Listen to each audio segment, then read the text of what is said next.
আসসালামু আলাইকুম। আশা করি সকলে ভালো আছেন। আজ আলোচনা করব শিক্ষাবর্ষ 2024 নবম শ্রেণীর গণিত কৌণিক দূরত্ব পরিমাপে ত্রিকোণমিতি অনুশীলনীর 8 নং প্রশ্ন।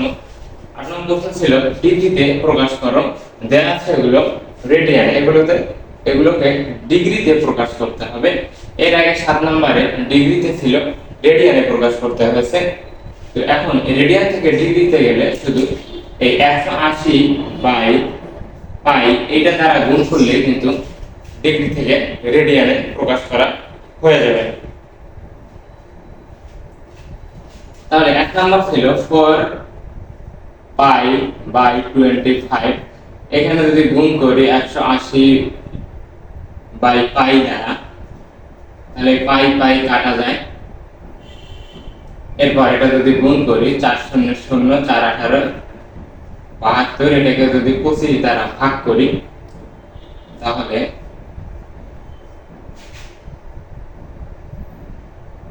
25 দুগুণে 50, বিয়োগ করলে 2 2 0, এখানে 4 25, 4 25 100, 8 25 হয় 200, 20 দশমিকের যদি এটা শূন্য নেই তাহলে হচ্ছে 8 25 200 হয়। তাহলে 28.8 ডিগ্রি, তাহলে হচ্ছে 28.8 ডিগ্রি হয়ে গেল। এরপরে বি নাম্বার, এটাকে গুণ করতে হবে 1.3177। তাহলে 180 বাই পাই দ্বারা যদি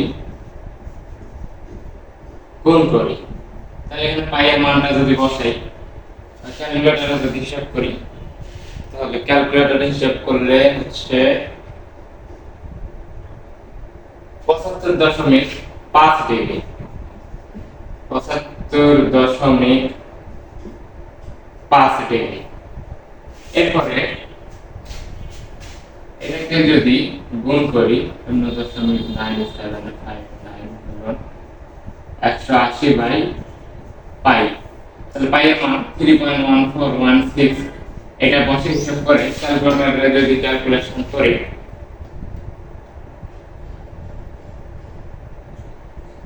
তাহলে এটা হচ্ছে 55.91 ডিগ্রি, প্রায় ডিগ্রি এরকম। রেডিয়ানে দেওয়া থাকলে 180 বাই পাই দ্বারা গুণ করতে হবে।